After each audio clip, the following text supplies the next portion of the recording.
PM versus vendor. Team play for success.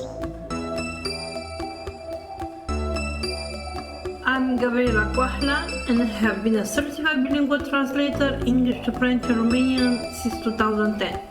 I consider myself a beyond words vendor and I love being close to my PMs. I'm Lucía Gutiérrez, a localization project manager with almost 10 years of experience. I have worked in many different LSPs with many different hats, but always focusing on project management, as it is the job I enjoy the most. Hello everyone, we are back for another episode. Hello Gabriela, hello everyone.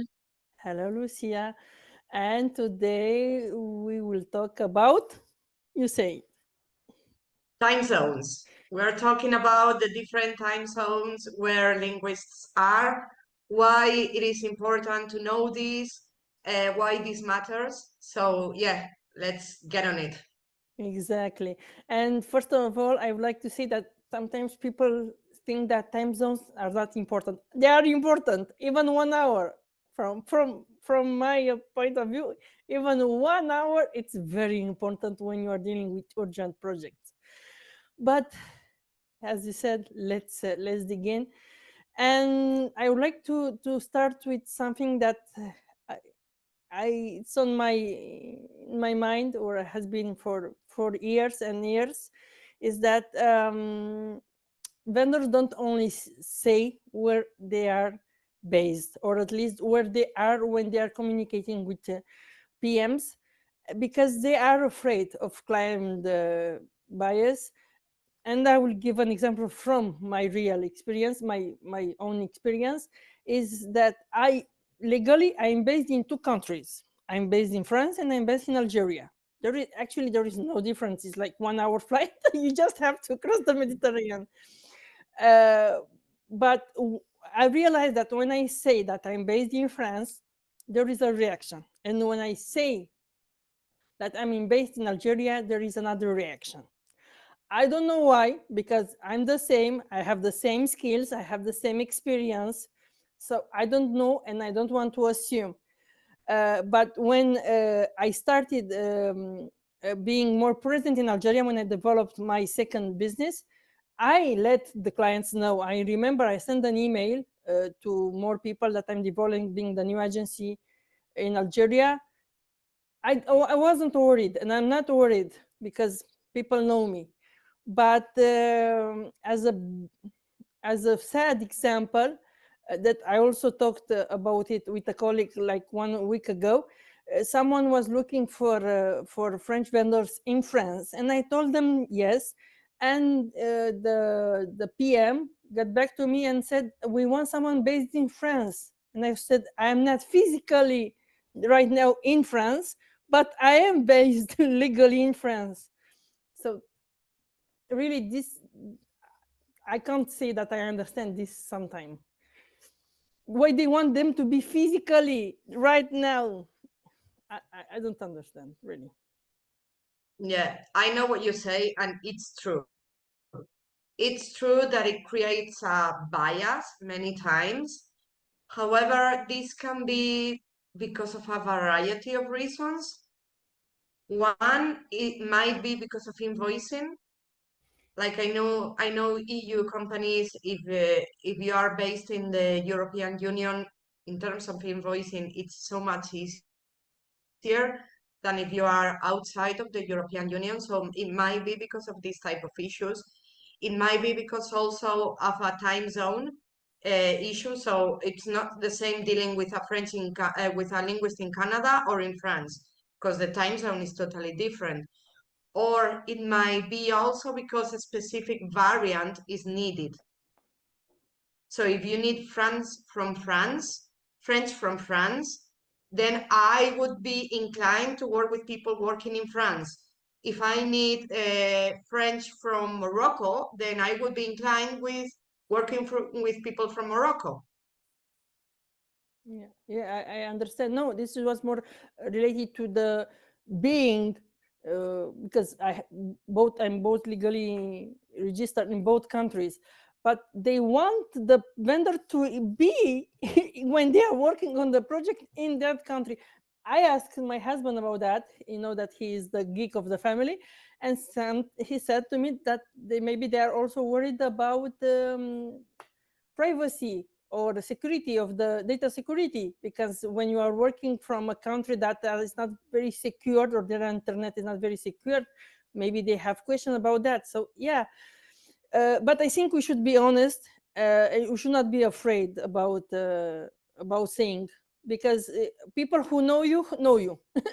I don't. It's okay Yes. to say. No, and it's important because if I have like let's carry on with this example with a project for into French.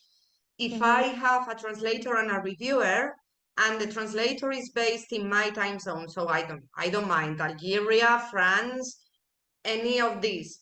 And then I've got the reviewer based in Canada, they can do one piece of text within one day. Yeah, And then I will yeah. have it the day after. That will be for you as a And PM. I'm It not will be a straining dream. anyone. I'm not Yeah. straining anyone. I'm just taking advantage of the different time zones. So I can send you something to translate today, this morning. Then you deliver it in the afternoon. In the afternoon, I send it to the reviewer who is based in Canada. And then the day after, I have it. Mm. I You need have to to. play smart when there are urgencies sometimes. Yeah, I have two clients from Canada, and for both of them, actually, for every piece of content, they want the French France variant and the French Canadian variant. So I do the translation. I revise my work. It's a they are direct clients. But when it comes to the French Canadian variant, I always have a colleague. There are some differences, and you are right. When I finish my work in the evening, they are starting their day. So it's very easy. When you work with Yes. a revisor, it's very easy. Yes. I I So I that's totally why agree. it is really important for us to know where you are based, or if you are on holidays and you're working on holidays, which is something some people do. Like some people, they work in one country and then during holidays they go back to their homeland to visit their families, and that's a different time zone. It's important for me to know that you're in a different time zone, because then my deadlines would be different.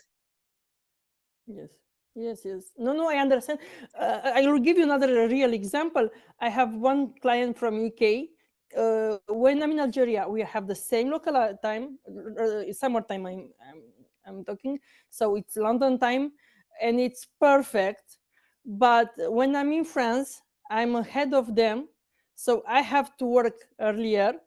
And you know that 1 month per year we spend it in Romania at my dad's, and there I am ahead of them, and it's even easier. For example, I can start working at 10, because 10 will be 9 in France and 8 in UK. So yes, it's a bit of jungle, and I told you 1 hour it can makes a difference, because you can start working. It's holiday, but you can start working at 10. So yeah, Yes. they're important time zones, I think.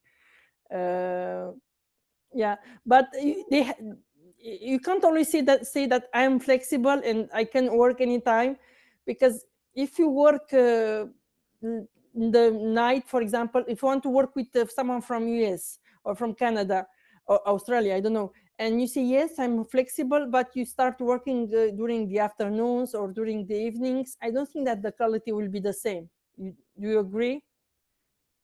Well, I've I used to be worried about that, but then I have worked with many linguists, especially in Asia, that they work Mhm. at night. Why? Because most of the LSPs they work with are based in Europe. So they need to wait until we wake up to send the jobs. And by the time they receive the jobs, it might be already 7 or 8 at night, their time. So what they are doing is that they wait and then they work at night. I used to be really worried about them because I'm totally useless at night.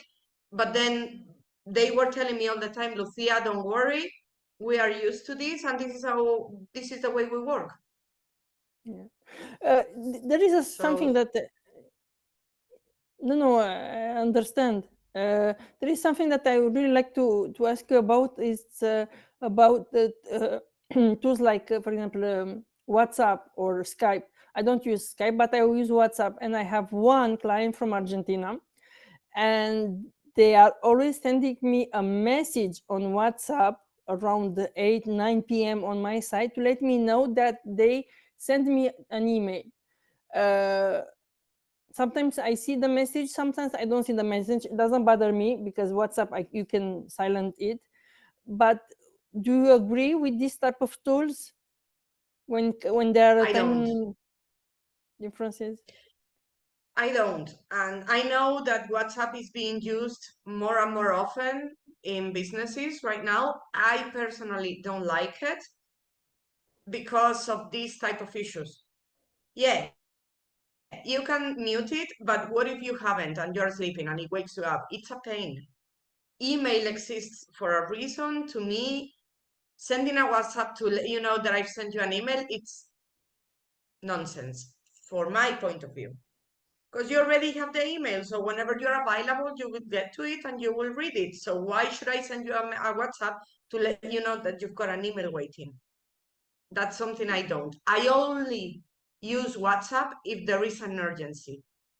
And I tend to consider the other people's time zones.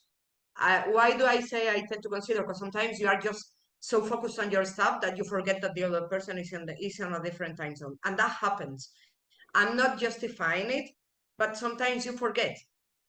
You are just like on your focus mode, and you need a linguist for Japanese, and it's already 5 p.m. and it's a Friday, 5 p.m., and you need a Japanese linguist, and you forget that, Yes, that the linguist is in Japan.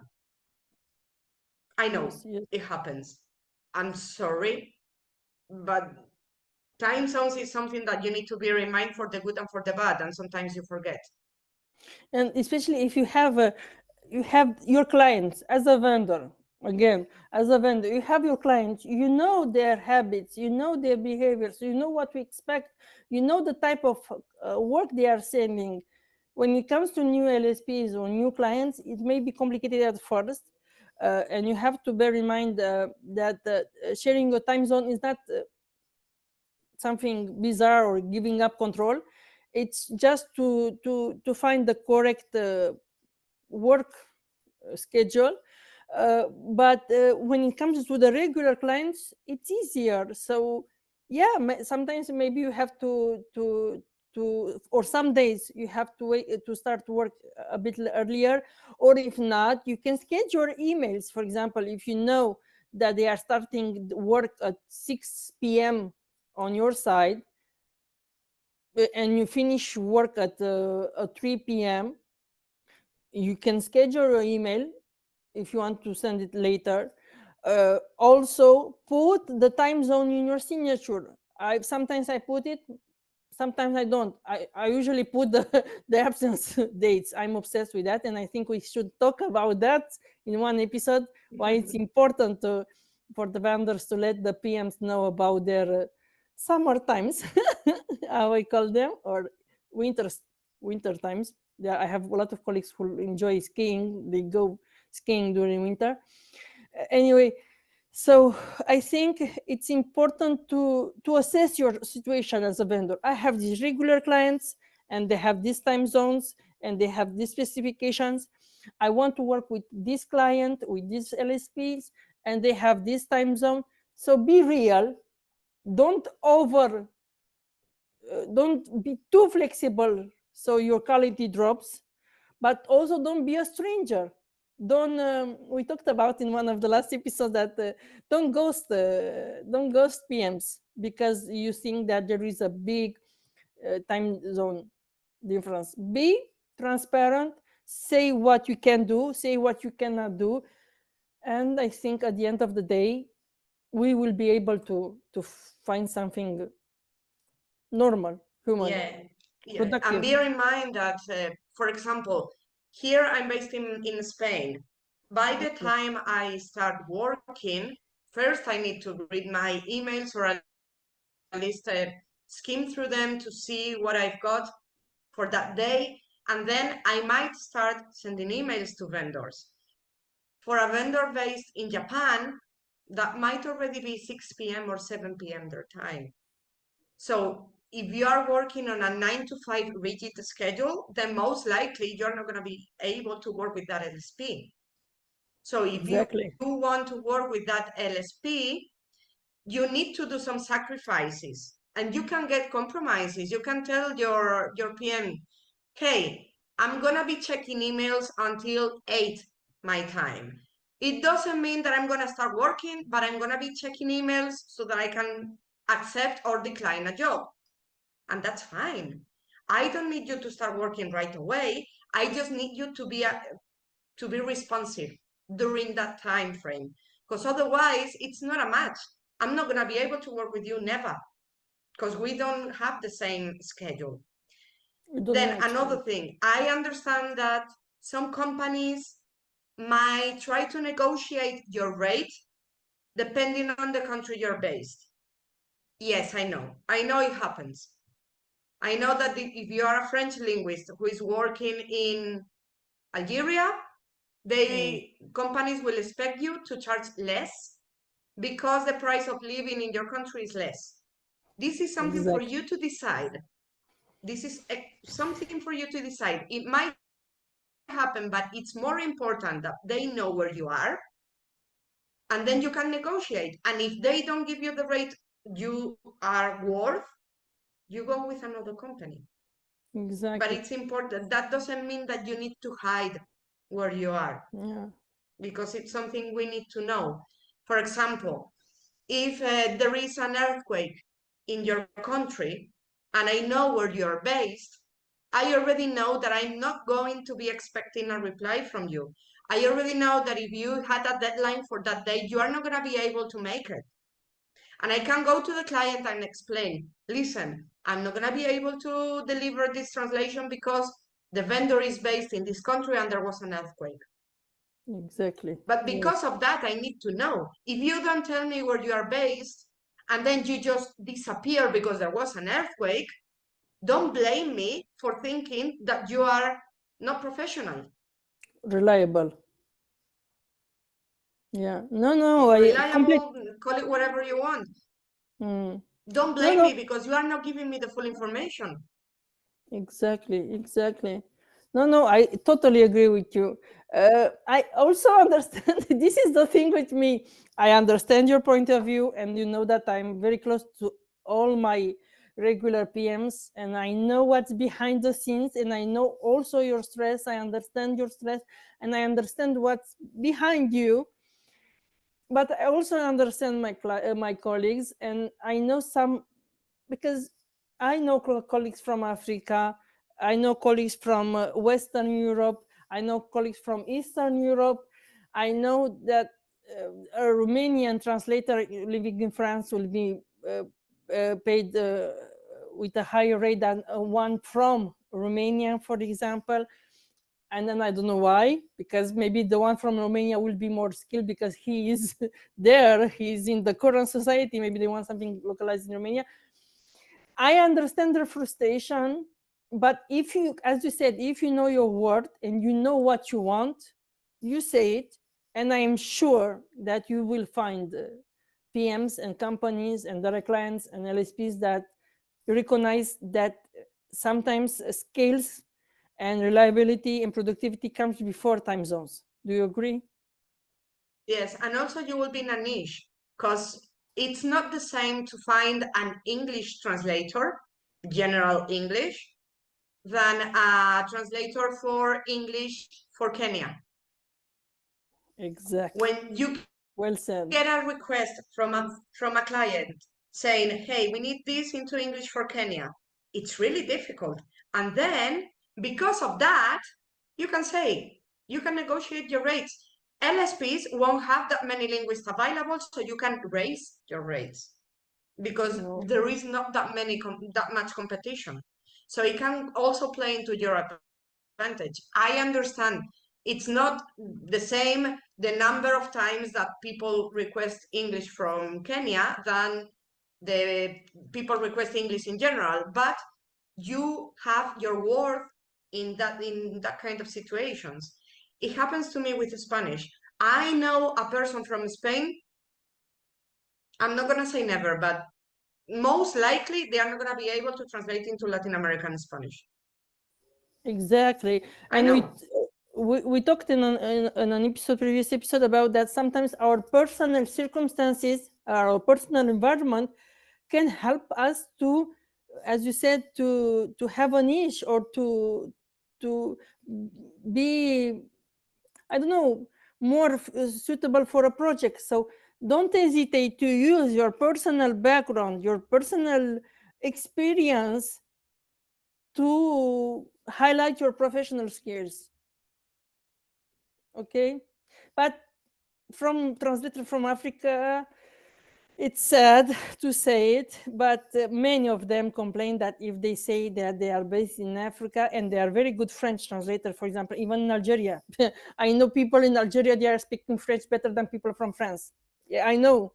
I know it's something very nice to say it, but I know they are people very educated, very good translator. And then when they say that they are legally based in Algeria, they were maybe seen less reliable than if they were based in France. It's sad. Really, I don't know. I don't have a solution for that. I don't know what to say. Really. There is no Really. solution. Just my personal recommendation would be not to hide it. Because when people start realizing you've got the same value and the same quality as the other linguist, that's when you as a community will be able to push for it.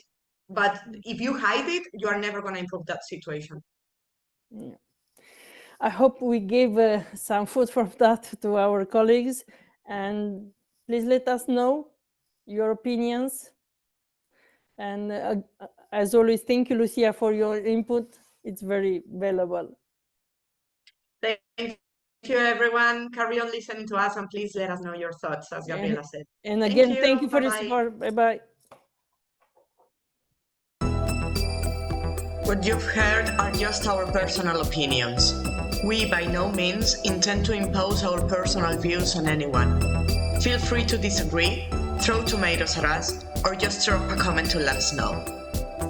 Thank you!